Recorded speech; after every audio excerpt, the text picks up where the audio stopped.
Aquela pessoa brilhante, bem comportada, orgulho dos pais, de repente pira, tem alucinações, se isola do mundo, como o Tarso. Papel, aliás, que o Bruninho Galhaço está fazendo super bem na novela Caminhos das Índias. Ele tem sintomas claros de esquizofrenia, uma doença mental grave que pode ser controlada, mas que é cercada de muito preconceito, inclusive da família.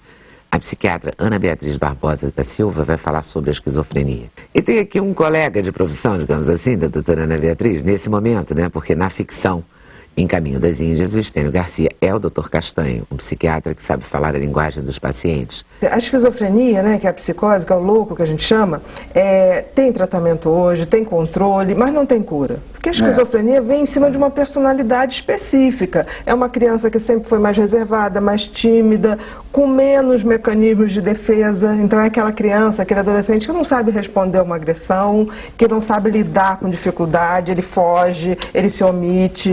Então, ele, claro que quando ele abre uma doença dessa, ele não virou assim, ele não foi uma criança feliz, expansiva e ficou um bichinho, não. Ele já tinha uma personalidade predisposta a isso. Mas o interessante é que a gente sabe hoje que a esquizofrenia tem tratamento, tem controle, mas tudo tem a ver com a precocidade do tratamento. Né? Então, por exemplo, o primeiro surto... Então, quanto mais cedo começar, melhor? Com certeza. Por exemplo, o primeiro surto esquizofrênico, o índice de você poder controlar aquela pessoa para o resto da vida sem recaída é de 80%.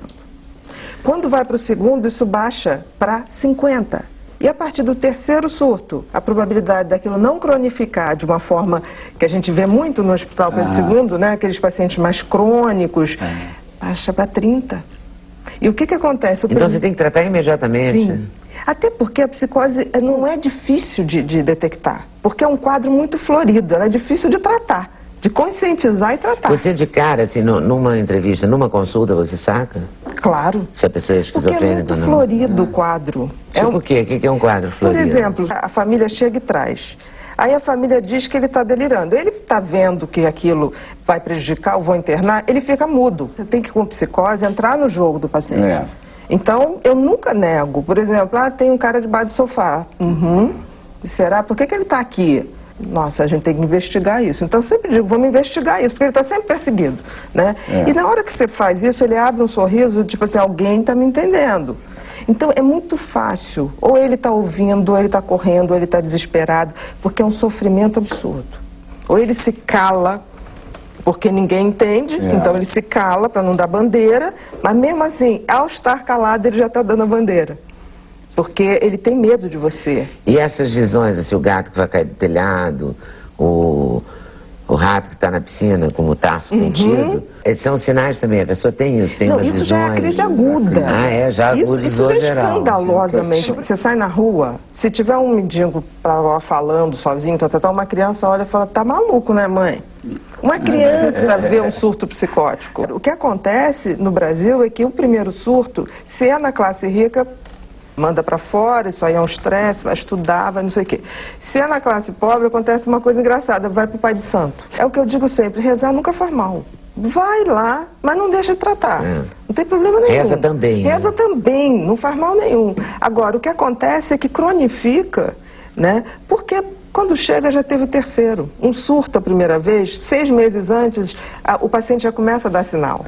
Ele começa a se achar estranho, ele começa a achar que a realidade está diferente, ele já começa.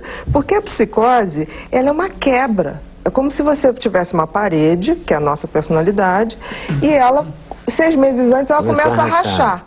Mas tudo bem, está tranquilo. Quando explode o surto, aí abriu uma fissura. Se você não trata ali na primeira, aquela estrutura, depois do terceiro, aquilo vai pedacinho para tudo que é lado. Aí tem o tal do empobrecimento, né? Afetivamente fica uma pessoa embotada, uma pessoa como se não tivesse sentimento, mas na realidade tem, mas não sabe mais expressar esse sentimento. Teve uma época que se glamourizou a genialidade artística com a psicose. Então, por exemplo, o cara começava a delirar e pintar, então, nossa, deixa ele assim porque ele está produtivo, ele é um gênio da arte, ele é um gênio da pintura, um gênio da literatura, seja o que for, né? O que acontece é que a gente não pode esquecer que antes da pintura, da arte, seja como for, tem uma pessoa ali sofrendo horrores. Horrores. A psicose sofre. E sofre por quê? Porque ouve vozes, porque tem visões, porque sabe que está diferente do resto. No início, antes de abrir o surto, ele tem uma sensação de estranheza muito desagradável. Porque nunca é uma estranheza assim, nossa, eu tô mais bonita, eu tô bacana, não. Uma estranheza...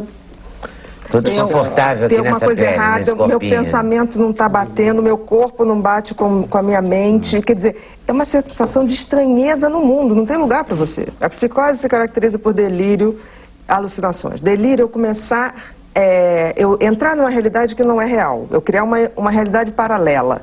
Então, por exemplo, eu começo a achar que estão me perseguindo porque eu tenho uma informação que só o FBI sabe e a Rússia está atrás de mim, na época da Guerra Fria.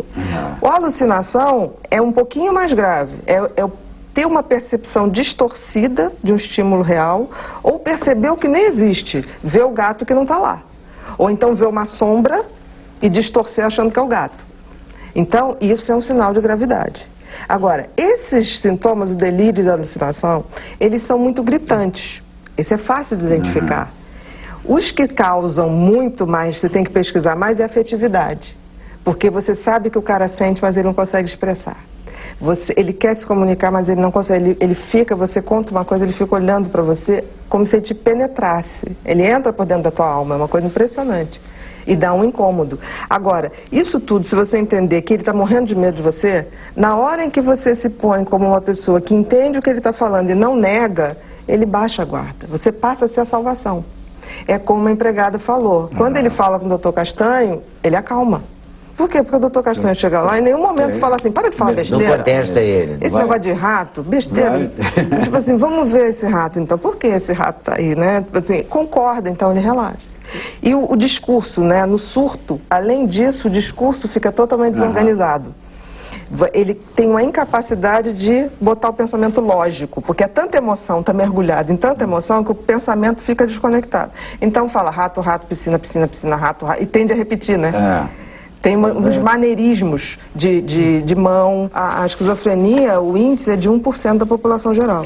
Desse 1%, 6% se matam por desespero, por absoluto medo, cometem o suicídio, tentando fugir de alguma coisa. Entendeu? Então, hoje, a regra é muito clara. Por exemplo, se tiver uma ameaça à vida da pessoa ou à vida de terceiros, o médico tem que intervir. O esquizofrênico ameaça efetivamente a vida de terceiros, como o psicopata, porque a gente fica do lado de um monte de psicopata na vida real. Muito mais a si mesmo. Muito mais a si mesmo. A probabilidade dele cometer um suicídio, porque ele pode até, Leda, na rua, falar uma besteira pra você, olha, não me olha não, mas ele não vai, ele tá morrendo de medo de você. Criou conflito. Exatamente. Se você falar assim, vem cá, o que foi? É capaz dele sair correndo. E há casos de abrir por conta de um cigarro de maconha? Existe. A gente sabe hoje que o surto está ligado ao excesso de uma substância química cerebral chamada dopamina. Que se a gente for ver aqui, qualquer pessoa que use droga, seja ela recreativa ou não, é a cocaína, né? Que durante muito tempo foi uma droga de escolha e de uma geração. O que acontecia com a cocaína? Ela libera muita dopamina, tanto que a pessoa, quando ia cronificando, tinha o tal do delírio da cocaína, que era sempre persecutório. Tem gente me perseguindo, fecha a porta, você já sabia, que é muito parecido com a esquizofrenia. Muito. Quem já viu eu já tive a oportunidade de ver várias pessoas intoxicadas de cocaína, é horrível, é um desespero, porque elas realmente acreditam que estão na frecha da persiana de casa, estão vigiando. E passa a noite inteira ali, olhando aquele negócio, vigiando. Aí você fala, nossa, é muito parecido. Então a gente hoje sabe que a substância que faz isso... detona. É a dopamina. Agora, essa dopamina dispara em função de algum estresse físico. Exatamente. O fator desencadeador. Por exemplo, a família... Mas já está em você. Você já tem a predisposição genética. Né? Agora, o mais importante, eu acho que isso a Glória está conseguindo passar, é a importância de rapidamente se fazer o diagnóstico e rapidamente se tratar. Porque isso pode mudar a história do tratamento da esquizofrenia no Brasil. Porque no Brasil... Eu acho que vai mudar. Exatamente. É uma história ainda de cronicidade. Esses pacientes que você vê na rua, que fumam muito, falando e delirando e às vezes gritando sozinho, são crônicos. É o que a gente chama da esquizofrenia residual, é aquela que evoluiu. Que não foi tratada, deixou evoluir, já é depois do terceiro surto. Isso então é um crime. Eu diria o seguinte, os pais, claro, a gente se espanta, mas É omissão de socorro, não levar um filho num primeiro surto. Mas isso tem muito ainda, né? Essa vergonha. Bom, só lembrando, relembrando, doutora Pois é, o meu Beatriz, colega de trabalho, seu né? colega de trabalho. Apresentou muito bem. Na novela, de vez em quando eu pego aqui para olhar lá. Estênio, é uma delícia, Estênio. Não, porque é fantástico. Obrigada, meu querido. Maravilhoso. Obrigada.